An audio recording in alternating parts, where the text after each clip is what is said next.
Hello, hi student, how are you? Welcome to my channel.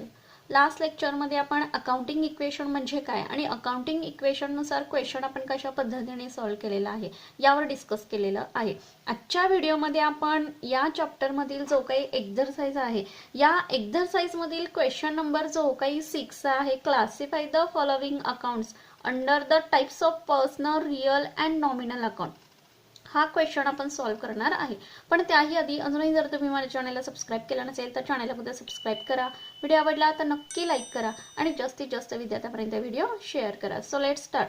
बघा, previous लेक्चरमध्ये आपण personal account म्हणजे काय, रिअल अकाउंट म्हणजे काय आणि नॉमिनल अकाउंट म्हणजे काय आणि या तिन्ही अकाउंटचे रूल कशा पद्धतीने असतात आणि कशा पद्धतीने आपण ते अप्लाय करतोय यावर देखील आपण व्हिडिओ केलेले आहेत. आणि हे व्हिडिओ पाहायचे असतील तर वरील आय बटन क्लिक करून किंवा त्या व्हिडिओची लिंक मी डिस्क्रिप्शनमध्ये दिलेली आहे त्या ठिकाणी जाऊन तुम्ही हे व्हिडिओ पाहू शकताय. कारण क्वेश्चन 6 जो काय आहे हा सॉल्व्ह करत असताना आपल्याला पर्सनल अकाउंटमध्ये कोणकोणते अकाउंट्स इन्क्लूड होत आहेत किंवा रिअल अकाउंट्समध्ये यातील कोणकोणते अकाउंट्स इन्क्लूड होत आहेत किंवा नॉमिनल अकाउंटमध्ये यामधील कोणकोणते अकाउंट्स इन्क्लूड होत आहेत हे क्वेश्चनमध्ये आपल्याला काय करायचं आहे, सॉल्व्ह करून घ्यायचं आहे.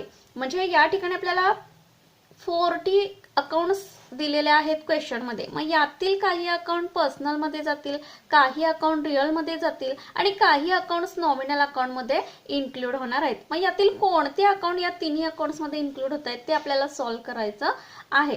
So let start. बघा, सॉल्व्ह करत असताना क्वेश्चन मध्ये आपल्याला पर्सनल अकाउंट मध्ये कोणकोणते अकाउंट्स इन्क्लूड होत आहेत हे आपल्याला साईडला काढायचं आहे.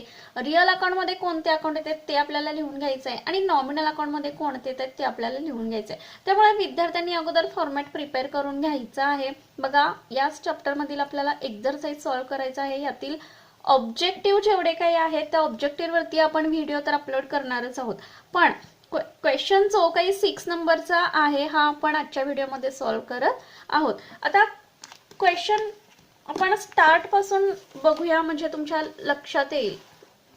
Classify the following accounts under the type of personal, real and nominal account. First point दिलेला आहे त्यांनी कोणता, mister Rohit capital account.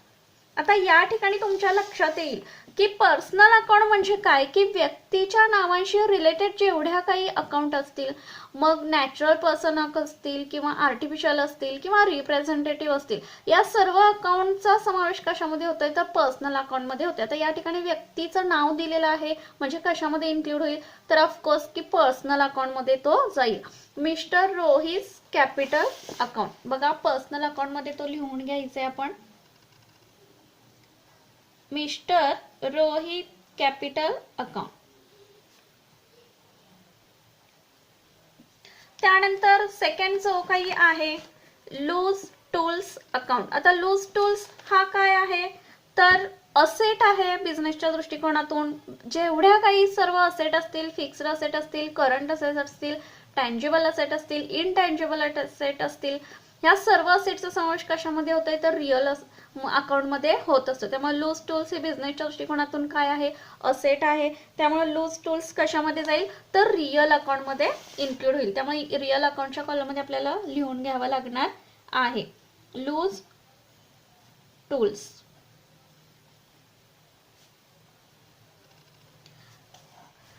Next आहे पॉइंट ड्रॉइंग अकाउंट. ड्रॉइंग म्हणजे काय आपल्याला माहिती आहे, जर बिझनेसमॅननी किंवा ऑनरनी किंवा प्रोप्रायटर ज्याला आपण म्हणतो, जर प्रोप्रायटरनी बिझनेस मधून स्वतःच्या वैयक्तिक खर्चासाठी रक्कम काढली असेल तर त्याला आपण अकाउंटन्सी मध्ये काय म्हणतोय तर ड्रॉइंग असं म्हणतो.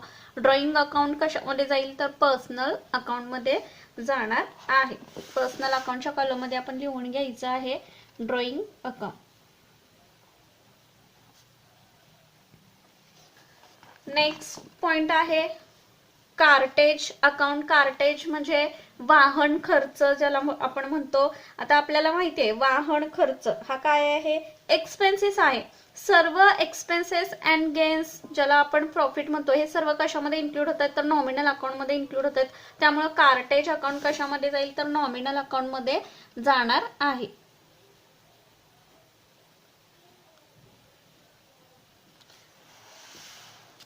नेक्स्ट पॉइंट आहे प्रीपेड रेंट अकाउंट. काय आहे प्रीपेड रेंट अकाउंट हा काय आहे, कशामध्ये जाईल तर पर्सनल अकाउंट मध्ये जाईल. रिप्रेझेंटेटिव्ह प्रीपेड रेंट अकाउंट आहे, त्यामुळे रिप्रेझेंटेटिव्ह कशामध्ये इन्क्लूड होतोय तर पर्सनल अकाउंटमध्ये इन्क्लूड होतोय. प्रीपेड रेंट अकाउंट पर्सनल अकाउंटमध्ये जाईल.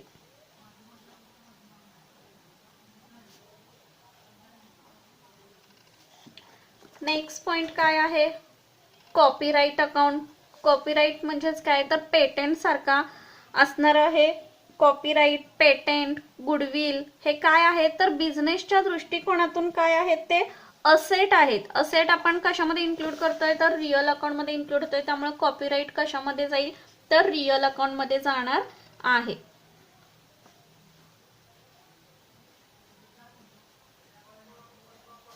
नेक्स्ट 7 नंबर पेटेंट अकाउंट कशामध्ये जाईल तर ही देखील काय आहे बिझनेसच्या दृष्टिकोनातून असेट आहे, त्यामुळे रिअल अकाउंट मध्ये इन्क्लूड होईल पेटेंट अकाउंट. त्यानंतर आउटस्टँडिंग इन्कम अकाउंट काय सांगितलेलं आहे बघा, आउटस्टँडिंग इन्कम अकाउंट. असे इन्कम जे द्यायला पाहिजेत पण अजूनही दिलेले नाहीत, किंवा जसं आपण प्रीपेड रेंट अकाउंट म्हणतो, किंवा आउटस्टँडिंग एक्सपेन्सेस ज्या पद्धतीने असतात, किंवा त्याच पद्धतीने आउटस्टँडिंग इन्कम देखील असतात. त्यामुळे आउटस्टँडिंग इन्कम हा रिप्रेझेंटेटिव्ह मध्ये इन्क्लूड होतोय, रिप्रेझेंटेटिव्ह हा पर्सनल मध्ये इन्क्लूड होतोय, त्यामुळे आउटस्टँडिंग इन्कम अकाउंट कशामध्ये जाईल तर पर्सनल अकाउंट मध्ये जाईल.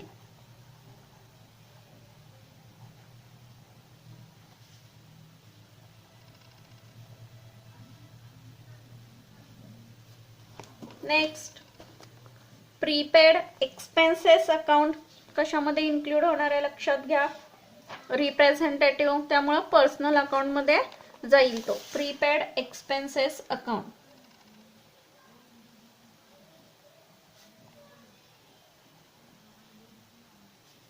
Next point commission received. 10 नंबरचा पॉइंट बघा, कमिशन रिसिव्ड. रिसीव्ह झालेला आहे, मिळालेला आहे म्हणजे काय झालेला आहे इन्कम झालेला आहे. सर्व इन्कम, लॉसेस, एक्सपेन्सेस जे काही आहे ते नॉमिनल अकाउंट मध्ये इन्क्लूड होत आहेत, त्यामुळे कमिशन रिसिव्ड अकाउंट कशामध्ये जाईल तर नॉमिनल अकाउंट मध्ये इन्क्लूड होणार आहे. Commission received.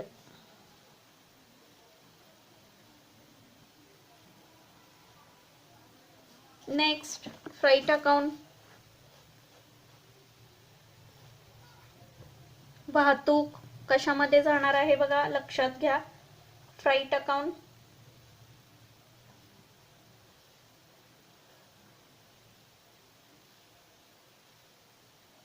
नॉमिनल अकाउंट मध्ये जाईल. Freight account nominal account.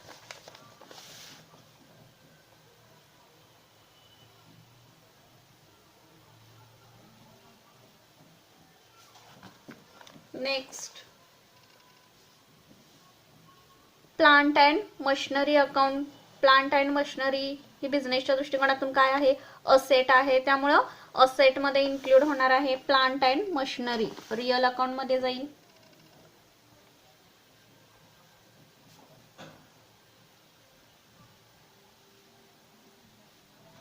Next sundry income. 13 नंबरचा सन्ड्री इन्कम. इन्कम आहे, नॉमिनल अकाउंट मध्ये इन्क्लूड होईल तो.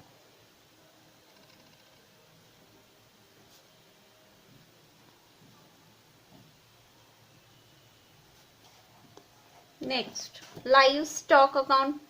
14 नंबर्स. लाईव्ह स्टॉक बॅलन्स शीटच्या असेट साईडला आपण दर्शवित असतो, त्यामुळे लाईव्ह स्टॉक काय आहे बिझनेसच्या दृष्टिकोनातून असेट आहे. असेट सर्व आपण रिअल अकाउंट मध्ये इन्क्लूड करत असतो, त्यामुळे लाईव्ह स्टॉक कशामध्ये जाणार आहे रिअल अकाउंट मध्ये जाईल.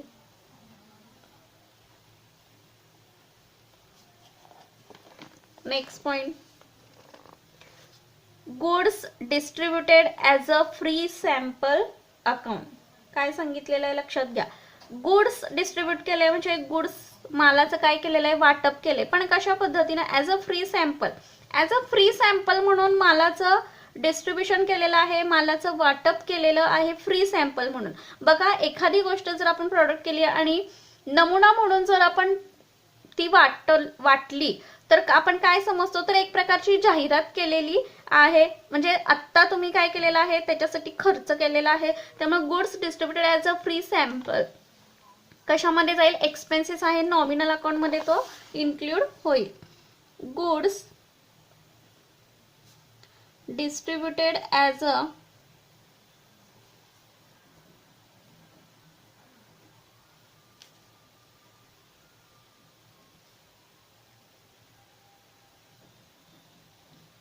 Free sample account. नेक्स्ट 16 नंबरचा बघा, राधिकाज अकाउंट, व्यक्तीचा नेम दिलेला आहे, पर्सनल अकाउंट मध्ये इन्क्लूड होईल राधिकाज अकाउंट.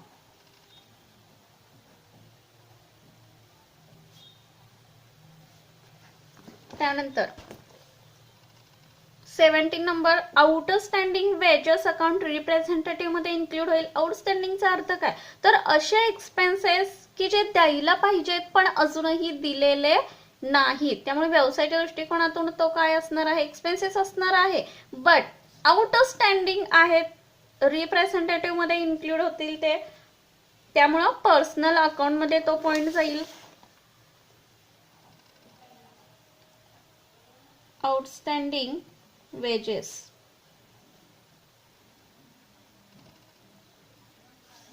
नेक्स्ट 18 नंबरचा, loss on sale of furniture account. काय सांगितलंय बघा, loss on sale of furniture account. Furniture विकलेलं आहे पण फर्निचर विकल्यानंतर लॉस झालेला आहे.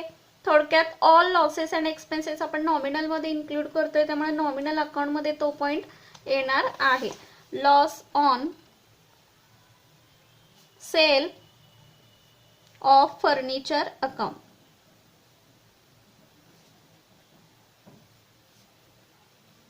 Next bank of Maharashtra account, artificial personal आहे, नेम दिलेला आहे आर्टिफिशियल, त्यामुळं पर्सनल अकाउंट मध्ये इन्क्लूड होईल bank of Maharashtra.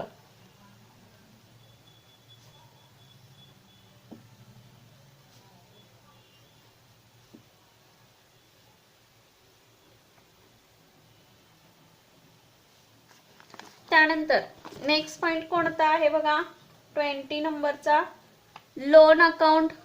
Loan account कर्ज खाते काय आहे, हा पर्सनल मध्ये इन्क्लूड होईल, कारण एकतर लोन आपण व्यक्तीकडून घेतो किंवा बँकेकडून घेतो, त्यामुळे पर्सनल अकाउंट मध्ये तो इन्क्लूड होणार आहे. त्यानंतर next point, computer account. Computer ही बिझनेसच्या दृष्टिकोनातून असेट आहे, सर्व असेट रिअल मध्ये इन्क्लूड होतात, त्यामुळे कॉम्प्युटर अकाउंट रिअल अकाउंट मध्ये जाईल. Next legal expenses. एक्सपेन्सेस आहे, कायदेशीर खर्च आहे, सर्व खर्च आपण कशामध्ये इन्क्लूड करतोय, तर नॉमिनल मध्ये इन्क्लूड होतो, त्यामुळे पॉइंट कुठे जाईल, नॉमिनल अकाउंट मध्ये जाईल. Legal expenses.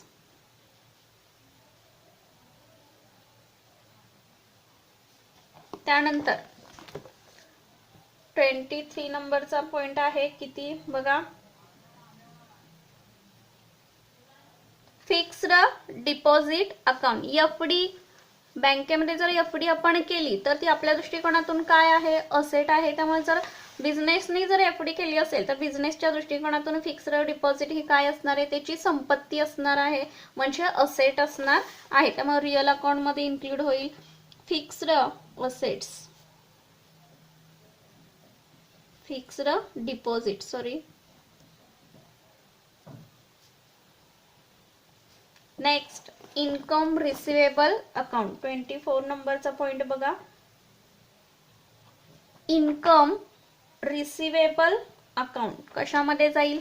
आता या ठिकाणी तुम्ही म्हणाल इन्कम आहे, इन्कम मिळणार आहे, रिसिवेबल म्हणजे नॉमिनल मध्ये जाईल, कारण ऑल गेन्स अँड प्रॉफिट्स कशामध्ये जात आहेत, इन्कम कशामध्ये जात आहेत, तर नॉमिनल मध्ये जातात. बट इन्कम रिसिवेबल अकाउंट हा कशामध्ये जाईल, तर पर्सनल अकाउंट मध्ये इन्क्लूड होणार आहे.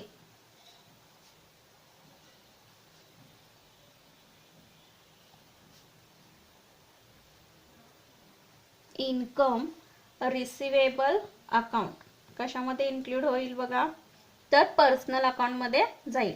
नेक्स्ट पॉइंट काय आहे बघा, लक्षात घ्या, ऑडिट फीज. बिझनेसच्या दृष्टिकोनातून काय आहे? एक्सपेन्सेस आहे. ऑडिट फीज नॉमिनल मध्ये जाईल.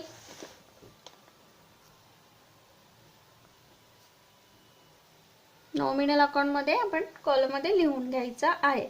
त्यानंतर ट्रेडमार्क अकाउंट व्यवसायाच्या दृष्टिकोनातून काय आहे? ट्रेडमार्क असेट आहे. पेटेंट असेल, कॉपीराइट असेल, गुडविल असेल किंवा ट्रेडमार्क असेल, हे सर्व पॉइंट काय आहेत? बिझनेसच्या दृष्टिकोनातून असेट आहेत, त्यामुळं रिअल अकाउंट मध्ये इन्क्लूड होईल trademark.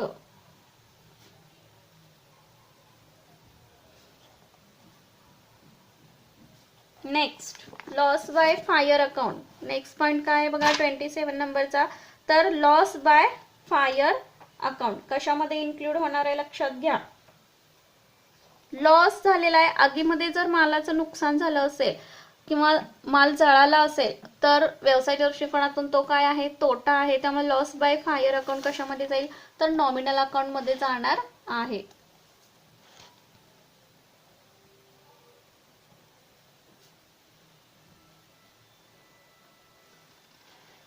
Loss by fire account. Next point काय आहे बघा 28 नंबरचा. तर motor car account. Motor car ही बिझनेसच्या दृष्टिकोनातून काय आहे? तर असेट आहे, त्यामुळे रिअल मध्ये इन्क्लूड होईल मोटर कार. नेक्स्ट पॉइंट बघा 29 नंबरचा इन्कम टॅक्स अकाउंट. आता या ठिकाणी तुम्हाला म्हणाल इन्कम टॅक्स हा काय आहे? इन्कम या ठिकाणी शब्द दिलेला आहे म्हणजे नॉमिनल मध्ये तो जाईल. बट इन्कम टॅक्स हा कशामध्ये जाणार आहे? पर्सनल अकाउंट मध्ये जाणार आहे, कारण इन्कम टॅक्स ही व्यक्ती भरत असते, त्यामुळं पर्सनल अकाउंट मध्ये ती जाईल income tax. Next point GST account. Long form आपल्याला माहिती आहे. गुड्स अँड सर्व्हिस टॅक्स कशामध्ये जाईल? लक्षात घ्या. GST goods and service tax वस्तू आणि सेवा कर कशामध्ये जाणार आहे? तर नॉमिनल अकाउंट मध्ये जाईल तो GST account goods and service tax. Next point लक्षात घ्या. Siddhivinayak trust account. आता या ठिकाणी ट्रस्ट सांगितलेली आहे म्हणजे सिद्धिविनायक आर्टिफिशियली नेम झालं, लक्षात घ्या. त्यामुळं पर्सनल अकाउंट मध्ये इन्क्लूड होईल.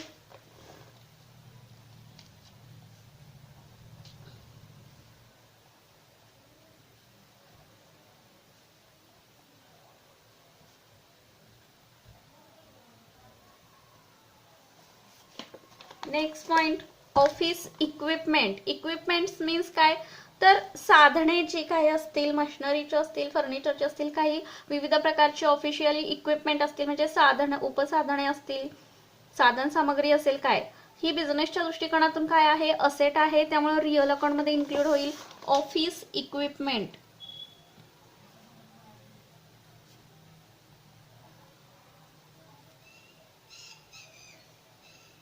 Next point stock of stationery account. काय सांगितलेलं आहे लक्षात घ्या. Stock of stationery account. जर नुसतं स्टेशनरी अकाउंट दिलं असेल किंवा आता या ठिकाणी काय सांगितलंय तर stock of stationery account. Business मध्ये स्टेशनरीचा जो काही माल आहे तो काय आहे? शिल्लक आहे, म्हणजे ही व्यवसायाच्या दृष्टिकोनातून असेट आहे, त्यामुळे रिअल अकाउंट मध्ये इन्क्लूड होईल stock of stationery.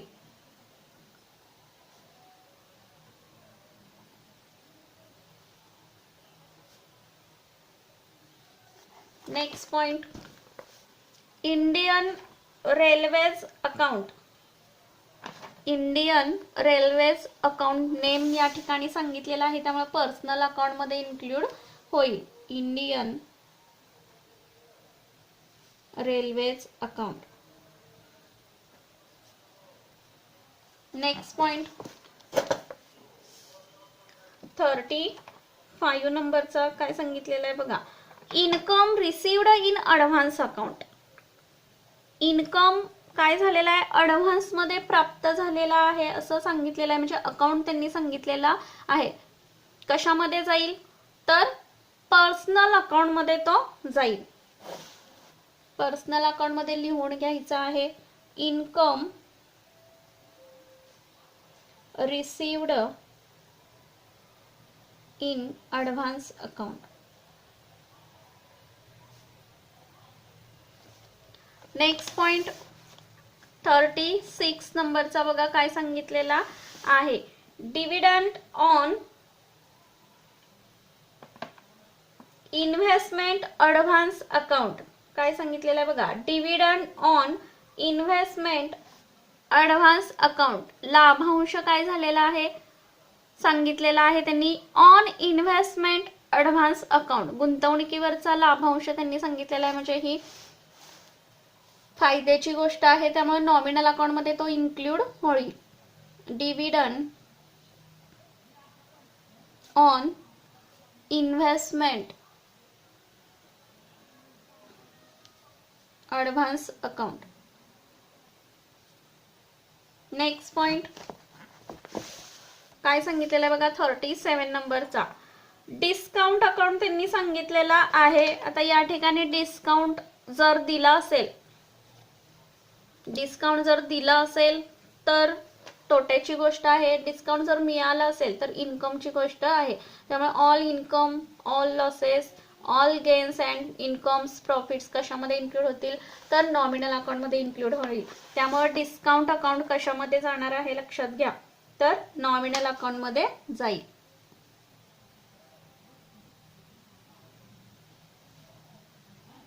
Discount account.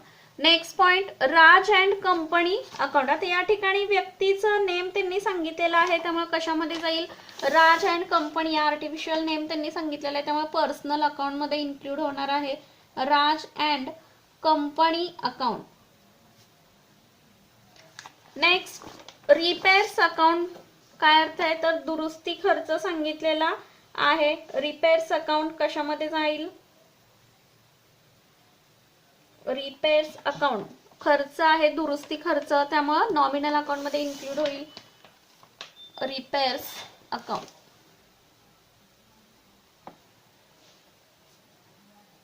Next point royalty account. Royalty account कशामध्ये जाईल लक्षात घ्या तर नॉमिनल अकाउंट मध्ये तो इन्क्लूड होईल.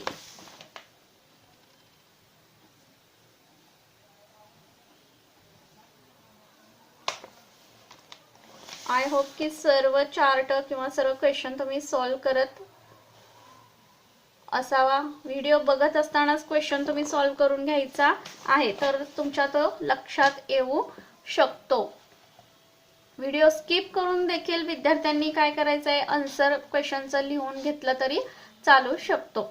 आय होप की सर्व तुमच्या लक्षात येत असावं. व्हिडिओ आवडला तर नक्की लाईक करा आणि जास्तीत जास्त विद्यार्थ्यांपर्यंत व्हिडिओ शेअर करा. थँक्यू. Take care.